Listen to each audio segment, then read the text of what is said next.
Hey coders, Ramesh Kumar this side from Pepcoding and आज के video के अंदर हम एक प्रॉब्लम सॉल्व कर रहे हैं जिसके अंदर मैं डब्ल्यू लिंक लिस्ट में से रिमूव बिफोर करने वाला हूँ। तो हमें ना पहले क्या करा था, रिमूव आफ्टर क्या था, आज मैं आपको रिमूव बिफोर करके बताने वाला हूँ। एक लिंक लिस्ट गिवन होगी, एक रेफरेंस नोड गिवन होगा, उस रेफरेंस नोड से पहले वाले नोड को जाके आपको रिमूव करना है। अब इसके अंदर कुछ सटल से टेस्ट केसेस आएंगे, जो एज केसेस होंगे हमें उसे हैंडल करना होगा। तो ठीक है, एक बार प्रॉब्लम को देखते हैं एंड देन फिर इसे आगे सॉल्व करेंगे। तो सबसे पहले ये जो प्रॉब्लम है हमारी, इसके अंदर आपको एक डब्ल्यू लिंक लिस्ट की क्लास लिखी हुई मिलेगी, जैसे कि ये पहले से लिख रखा है यहाँ पर। एंड मुझे यहाँ पे रिमूव बिफोर नाम के फंक्शन को कंप्लीट करना है। एंड यहाँ पे कुछ एक्सेप्शन हो सकते हैं, जैसे कि if the location which we want to remove is null then return location is invalid. तो मुझे ऐसा कुछ रिटर्न करना होगा, यानी जिस चीज़ को मैं रिटर्न करना चाहता हूँ मान लो वो एग्जिस्ट ही नहीं करता। जैसे कि मैं यहाँ पर ऐसा बोल दूँ कि 10 नोड से पहले के नोड को रिमूव कर दो, तो वो एग्जिस्ट ही नहीं करता है, तो मुझे इस सिनेरियो में नल रिटर्न करना चाहिए। बट अगर मैं कहता हूँ कि 20 नोड से पहले वाले नोड को रिमूव कर दो, तो आप यहाँ पे 10 वाले नोड को रिमूव करोगे, साथ ही साथ अपना हेड भी शिफ्ट कर दोगे। बट अगर मैं आपको 13 से पहले वाले नोड को रिमूव करने के लिए बोलता हूँ, तो 20 रिमूव होगा और ये नोड इससे अटैच हो जाएगा और ये वाला नोड इससे अटैच हो जाएगा। तो इस तरीके से आपको इसके अंदर रिमूव बिफोर को इम्प्लीमेंट करना है। ठीक है, तो पहले जो रिमूव बिफोर के अंदर एक्सेप्शन केसेस देख लेते हैं। मान लो मैं किसी नोड को रिमूव करने के लिए आया, जैसे कि ये जो रेफरेंस नोड मुझे यहाँ पर गिवन है, इस रेफरेंस नोड का जो प्रीवियस है वो हो जाता है नल। इस सिनेरियो में मैं कुछ कर ही नहीं सकता, तो मुझे यहाँ पर system dot out dot print, basically print ln, ln नहीं करेंगे, ओके एलन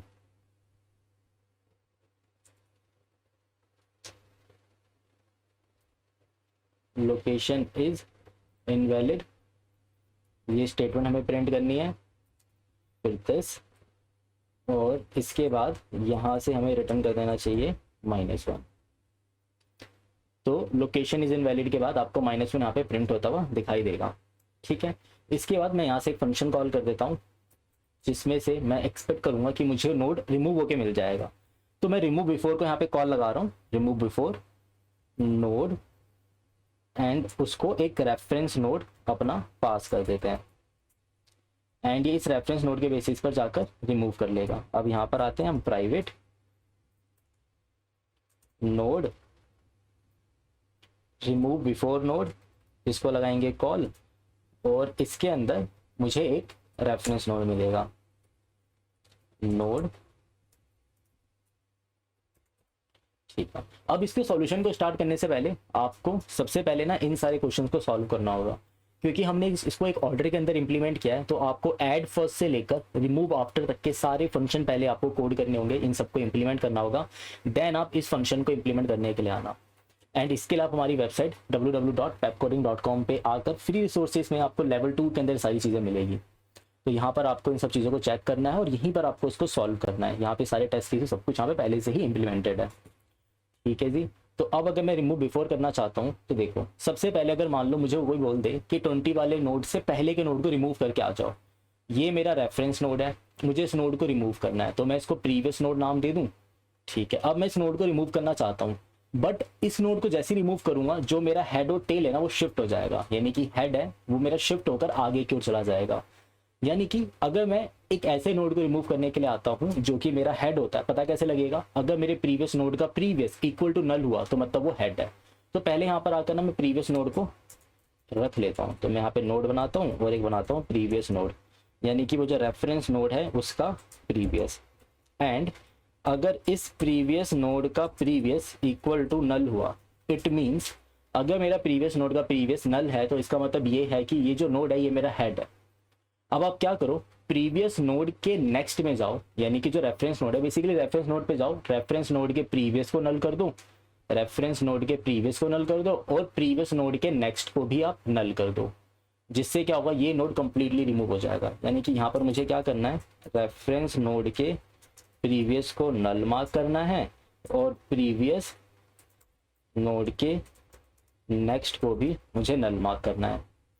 यानी कि ये दोनों काम हम यहाँ पे ऐसे भी लिख सकते हैं, आप रेफरेंस नोड के प्रीवियस में नल कर दो और प्रीवियस नोड के नेक्स्ट में भी आप नल कर दो।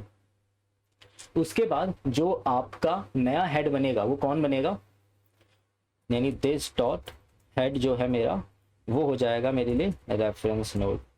ठीक है, एंड ये सब करने के बाद ऑफ कोर्स मेरे को साइज माइनस माइनस कर लेना चाहिए। अब हम इधर आते हैं, एल्स अगर मेरा वो जो नोड है उसका प्रीवियस नल नहीं होता है, इट मीन्स क्या होगा, इसका मतलब जो आपका रेफरेंस नोड है ना वो इस जगह में से कोई एक बनने वाला है। यानी कि अगर मैं रेफरेंस नोड इसको बनाता हूं तो मेरा 20 रिमूव होगा जिसके अंदर हेड की शिफ्टिंग नहीं होगी। अगर मैं रेफरेंस नोड इसे बनाता हूं तो 13 रिमूव होगा, यहाँ भी हेड की शिफ्टिंग नहीं होगी। रेफरेंस नोड इसे बनाता हूं तो 15 रिमूव होगा, यहाँ पे भी हेड की शिफ्टिंग नहीं होगी। और अगर मैंने रेफरेंस नोड इसे बनाया तो 18 रिमूव होगा और यहाँ पर भी मेरे हेड की शिफ्टिंग नहीं होगी, ना ही टेल की शिफ्टिंग होगी। तो मान लेते हैं मैं किसी एक को रेफरेंस नोड बनाता हूँ, जैसे कि मैंने यहाँ पे रेफरेंस नोड बनाया 18 को। अब इस सिनेरियो में क्या होगा, जिसको आपने रेफरेंस नोड बनाया है, अब क्योंकि मैं इस 15 को रिमूव करना चाहता हूँ तो मुझे मेरा प्रीवियस नोड तो मिल गया, मुझे पता है कि मेरा प्रीवियस नोड एग्जिस्ट करता है। तो पहले मैं यहाँ पर प्रीवियस नोड बनाता हूँ। अब मुझे करना क्या है, मुझे प्रीवियस नोड के प्रीवियस पे जाना है, यानी प्रीवियस नोड के प्रीवियस पे। अगर मैं प्रीवियस नोड के प्रीवियस पे जाऊं और उसके नेक्स्ट को रेफरेंस नोड पे अटैच कर दूं, उसके नेक्स्ट को रेफरेंस नोड पे अटैच कर दूं तो ये अब इसे पॉइंट करने लग जाएगा। ठीक है, यानी कि यहाँ पर कुछ ऐसी बात बोली गई है, प्रीवियस नोड के प्रीवियस पे जाना है एंड उसके नेक्स्ट में मुझे रेफरेंस नोड को अटैच कर देना है। उसके नेक्स्ट में रेफरेंस नोड को अटैच कर दिया तो अब ये प्रीवियस नोड का प्रीवियस इस रेफरेंस नोड को पॉइंट कर रहा है। एंड रेफरेंस नोड, जो रेफरेंस नोड है उसका जो नेक्स्ट है वो किसे पॉइंट करेगा, उसका प्रीवियस, रेफरेंस नोड का प्रीवियस। देखो प्रीवियस नोड के प्रीवियस के नेक्स्ट ने इसे पॉइंट किया। अब रेफरेंस नोड का, जो रेफरेंस नोड का नेक्स्ट है वो पॉइंट करेगा, देखो रेफरेंस नोड का प्रीवियस किसे पॉइंट करेगा, प्रीवियस नोड के प्रीवियस को। तो रेफरेंस नोड का जो नेक्स्ट है यानी जो प्रीवियस है, रेफरेंस नोड का जो प्रीवियस है वो पॉइंट करेगा प्रीवियस नोड के प्रीवियस को। ठीक है, यानी कि यहाँ पर मुझे क्या लिखना चाहिए, रेफरेंस नोड का प्रीवियस पॉइंट करेगा प्रीवियस नोड के प्रीवियस को। और ये करने के बाद अब मुझे इस लिंक को भी ब्रेक करना है, तो प्रीवियस नोड के नेक्स्ट और प्रीवियस दोनों को ही क्या कर दो, नल मार्क कर दो। यानी कि जो मेरा प्रीवियस नोड है उसके प्रीवियस को और प्रीवियस नोड के नेक्स्ट को, इन दोनों को आप नल मार्क कर दो। अब ये करने के बाद आपका जो नोड है वो आपका कंप्लीटली रिमूव हो गया। जिसे मैं रिमूव करना चाहता था वो मेरा नोड अब कंप्लीटली रिमूव हो चुका है। तो प्रीवियस नोड मेरा रिमूव हो गया। अब इसके बाद इसी नोड को हम यहाँ से क्या कर देंगे, रिटर्न कर देंगे और साथ ही साथ साइज माइनस माइनस कर देंगे।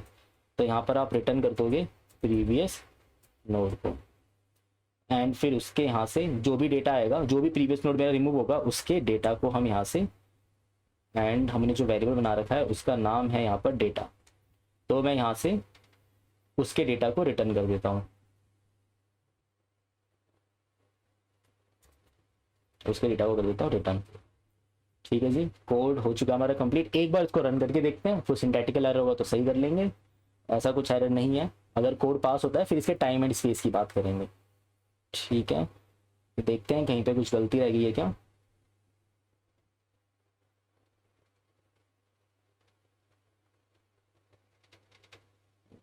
जस्ट अ मिनट, गलती कहाँ आई,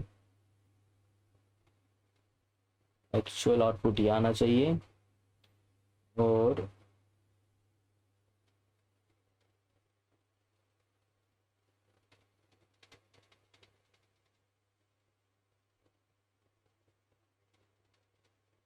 ओके, ये लोकेशन वैलिड में यहाँ पे नेक्स्ट लाइन लगा रखा है, मतलब यहाँ पे इंफॉर्मेशन गलत है, यहाँ पे हमें एल यूज़ करना चाहिए।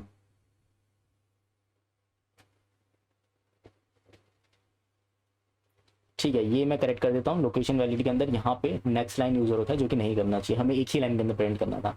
कॉन्सेप्ट जो हमारे कॉन्सेप्ट हैं सारे सही हैं। ठीक है जी, अब आगे चलते हैं। अब देखो, तो इस तरफ हम आते हैं। अब यहाँ पर देखो हमने क्या क्या करा, हमने एक नोड को रिमूव करा। अब मैं किसी नोड के ऊपर जाता हूँ, उसके प्रीवियस के सहारे मैं उस प्रीवियस नोड तक भी पहुँच जाता हूँ, जो कि मेरा O1 का काम है। एंड उसके प्रीवियस के सहारे मैं प्रीवियस नोड के इधर पहुँच जाता हूँ, ये भी मेरा O1 का काम है। अब मैं इसके नेक्स्ट में इसे अटैच कर रहा हूँ और इसके प्रीवियस में इस वाले नोड को अटैच कर रहा हूँ। ये दोनों ही हमारा O1 का काम है।